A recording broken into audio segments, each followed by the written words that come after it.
कहते हैं आज तक के इतिहास में संकट मोचक हनुमान जैसा भक्त ना हुआ और ना ही होगा।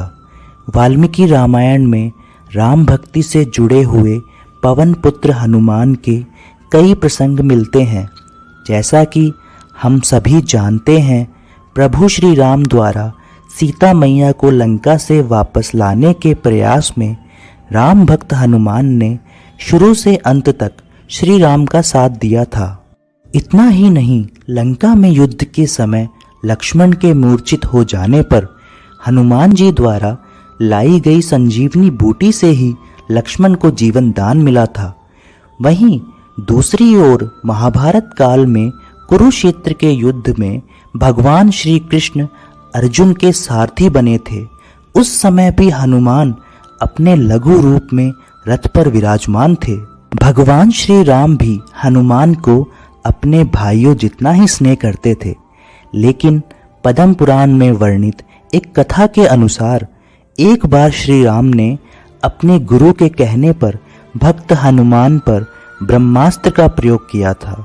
नारद मुनि को हनुमान से असुरक्षा की भावना आने लगी थी, क्योंकि वो भगवान विष्णु के अवतार राम के भक्त थे। नारद मुनि को लगता था कि उनसे बड़ा भगवान राम का कोई भक्त नहीं हो सकता। इसीलिए उन्होंने भक्त हनुमान की परीक्षा लेने की योजना बनाई। एक बार भगवान श्री राम ने एक महाभोज का आयोजन किया, जिसमें बहुत से ऋषि मुनियों को निमंत्रण दिया गया। उसी भोज में गुरु विश्वामित्र भी आए। नारद मुनि ने बड़ी योजनाबद्ध युक्ति से हनुमान जी से गुरु विश्वामित्र का सत्कार ना करने का सुझाव दिया। उन्होंने कहा, विश्वामित्र को ज्यादा सेवा सत्कार पसंद नहीं है। वहीं दूसरी ओर नारद मुनि ने विश्वामित्र को हनुमान के प्रति उकसा दिया। नारद मुनि बोले, हनुमान ने अपने अहंकार वश आपका सेवा सत्कार नहीं किया।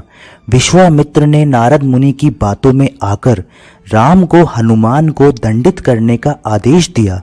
अपने गुरु की बात को राम टाल नहीं सकते थे, इसीलिए उन्होंने ध्यान में मग्न हनुमान को मारने के लिए कई हथियारों का प्रयोग किया, लेकिन हनुमान पर असर नहीं हुआ।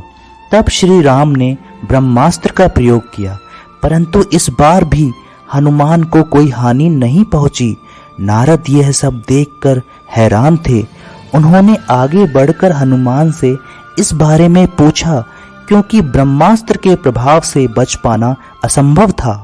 हनुमान ने नारद मुनि को कहा, मैं राम नाम जपने में व्यस्त था। मुझे इस बात का अनुभव ही नहीं हुआ कि मेरे आसपास क्या हो रहा है।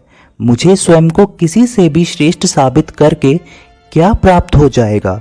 मेरे लिए राम भक्ति ही मेरा कर्म है। हनुमान के मुख से ऐसी बातें सुनकर नारद मुनि को अपनी भूल का एहसास हुआ। वे आत्मग्लानि से भर उठे।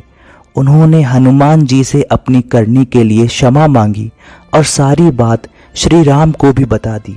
श्री राम ने नारद मुनि से कहा कि मैं तो पहले से ही सब कुछ जानता था, किंतु नारद आपको एक सीख देना चाहता था, जिससे कि आपका अहंकार टूट सके।